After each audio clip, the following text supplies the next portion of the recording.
ሰልፉ የማነው? ቅዱስ እግዚአብሔር ያንተው ነው።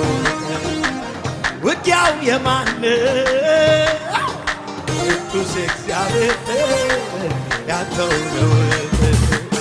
እኔ ግን በፊት ቆሜ በምስጋና ብዬ ዘምራለሁ ኢየሱስ ገናና።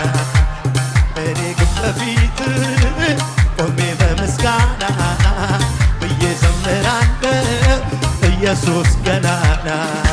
ውድዬ ገናና የኔ አባት ገናና። ሰልፉ የማነው? ቅዱስ እግዚአብሔር ያንተው ነው። ውጊያው የማነው? ቅዱስ እግዚአብሔር ሸባ ታረግቢ። እኔ ግን በፊት ቆሜ በምስጋና